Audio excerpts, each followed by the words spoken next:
Welcome to Tinu tips channel. இன்றைக்கி வந்து நான் சாப்பாடு ஆக்கிட்டேன். என்ன குழம்பு வைக்கிறதுன்னு கன்ஃபியூஸில் இருந்தேன். சரி இருக்கிறத வச்சு சிம்பிளாக ஒரு பிரியாணி செய்யலாம் அப்படின்னு சொல்லிட்டு என்ன பண்ணேன், ரைஸ் முதலையே வச்சு எடுத்துகிட்டேன் குக்கரில். ரைஸ் இருக்குது இங்கே. பிரியாணின்னா எல்லாருமே குக்கரில் ஒன்றா போட்டு வைப்பாங்க. பட் இதை செஞ்சதுக்கப்புறம் குழம்பு பிரச்சனை அப்படிங்கிறதுனால இன்றைக்கி ஒரு ஐடியா பண்ணேன். கேரட் பீன்ஸ் இருந்துச்சு, உருளைக்கிழங்கு இருந்துச்சு, எல்லாத்தையும் பொடியாக கட் பண்ணி வச்சுருக்கேன். அதுக்கு தேவையான இன்னும் வேண்டிய பொருட்கள் என்ன அப்படின்னு கேட்டிங்கன்னா, பல்லாரி ஒன்று பெருசாக நறுக்கி வச்சுருக்கேன், தக்காளி 2 தக்காளி நறுக்கி வச்சுருக்கேன், கருவேப்பிலை, பச்சை மிளகாய். இதுக்கு வேணும்னா புதினா தலை எல்லாம் போட்டுக்கலாம், பட் இல்லாதனால அட்ஜஸ்ட் பண்ணுறோம். மீல் மேக்கர் இதில் சேர்த்தோம்னா இன்னும் டேஸ்ட்டு கொடுக்கும், பட் அது இல்லாதனால உருளைக்கிழங்கு மட்டும் சேர்த்துருக்குது. இஞ்சி பூண்டு விழுது, இது கூடயே பட்டை கிராம் போட்டு அரைச்சி வச்சுருக்கிறேன். இது சிக்கன் மசாலா பொடி, தேவைக்கு ஏற்ப உப்பு சேர்த்திக்கலாம். இப்போ இதையெல்லாம் வச்சு நம்ம எப்படி சிம்பிளாக ஒரு பிரியாணி சீக்கிரமாக வச்சு எடுக்கலாம் அப்படிங்கிறத நம்ம பார்க்கலாம்.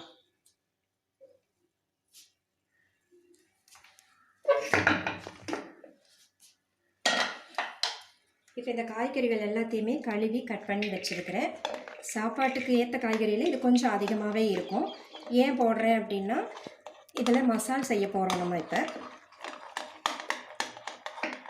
குக்கரில் வச்சு ஒரு விசில் 2 விசில் விட்டிங்கன்னா போதும், ரொம்ப விட்டால் குழஞ்சிரும்.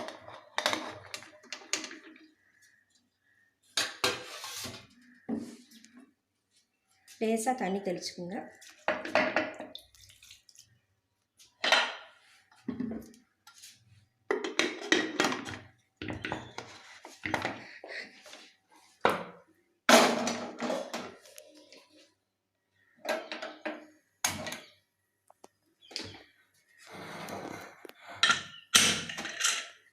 ரெண்டு விசில் வச்சு எடுத்துக்கலாம்.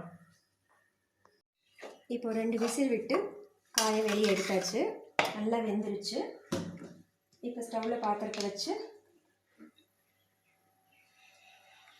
லேசாக எண்ணெய் விட்டுக்கலாம்.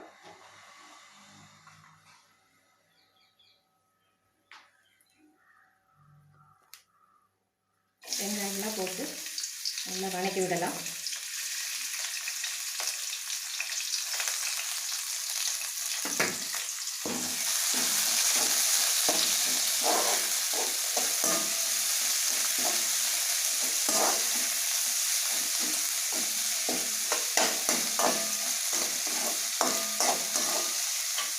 தக்காளி ஒன்று போடலாம்.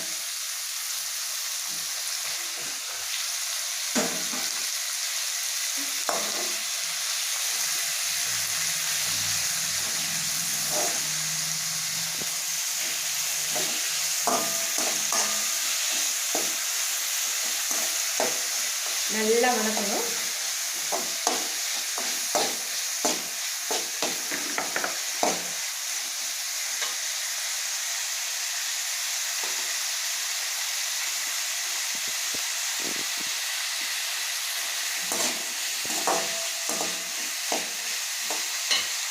அப்படியே காட்டின பொருளில் மஞ்சள் மிஸ் ஆகிடுச்சு, மஞ்சள் எடுத்து வச்சுருக்கிறேன்.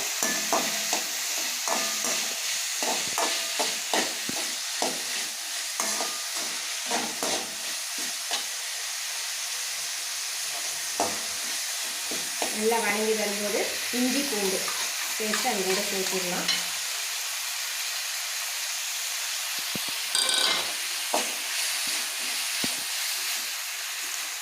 மஞ்சள் அது கூட ஆட் பண்ணுறோம்.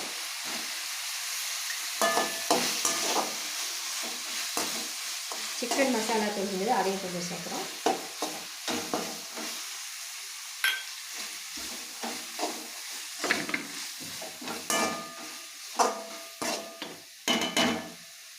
இப்போ இந்த மசாலா கூட வேக வச்ச காய்கறியை எல்லாம் போட்டு கலக்க போகிறோம்.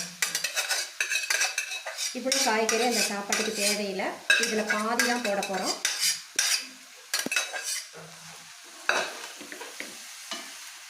மீதி இருந்துச்சுன்னா எடுத்து வச்சு அது கூட லைட்டாக தேங்காய் கலந்து நைட்டு டிஃபனுக்கு யூஸ் பண்ணிக்கலாம்.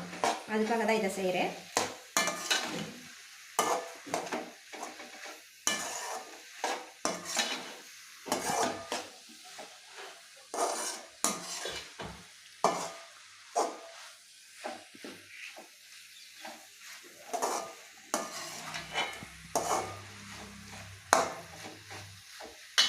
நல்லா கலங்கிடுச்சு.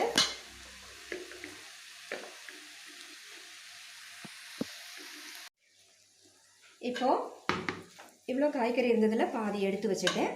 தேவைப்பட்டால் மறுபடியும் நம்ம கலந்துக்கலாம். இப்போ இதில் லேசாக உப்பு தூவிக்கலாம்.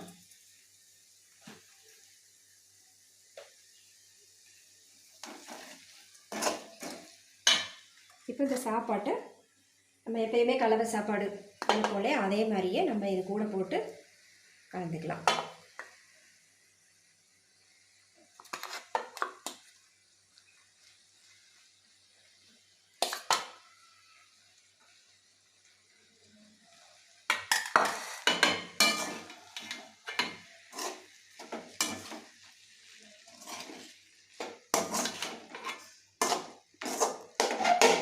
எல்லா சாப்பாட்லேயும் கலக்கிற மாதிரி இந்த கலவையை நல்லா கலந்து விடலாம்.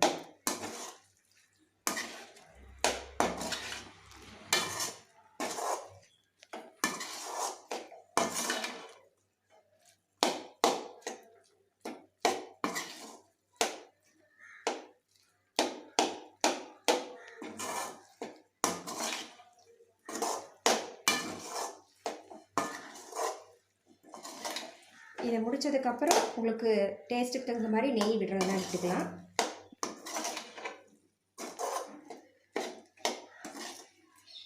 எல்லோரும் பிரியாணின்னா ஒரு பெரிய வேலையாக நினைக்கிறாங்க. இது சிம்பிளாக 5 நிமிஷம் 10 நிமிஷத்துக்குள்ளே ஷார்ட்டாக செய்யக்கூடிய ஒரு பிரியாணி, வெஜிடபிள் பிரியாணி. இப்போ பிரியாணி நமக்கு ரெடி ஆயிடுச்சு. சுவையான சிம்பிளாக செய்யக்கூடிய ஒரு சுவையான பிரியாணி நமக்கு இப்போ ரெடி ஆயிடுச்சு. ஓகே ஃப்ரெண்ட்ஸ், இந்த வீடியோ பிடிச்சிருந்துச்சுன்னா ஷேர் பண்ணுங்கள், லைக் பண்ணுங்கள், கமெண்ட் பண்ணுங்கள். எங்கள் டீனு டிப்ஸ் சேனலை சப்ஸ்கிரைப் பண்ணாதவங்க, இது வரைக்கும் சப்ஸ்கிரைப் பண்ணாதவங்க சப்ஸ்கிரைப் பண்ணுங்கள். மேலும் இது போன்ற வீடியோக்களை பார்க்க பெல் பட்டனை கிளிக் பண்ணுங்கள். தேங்க்யூ.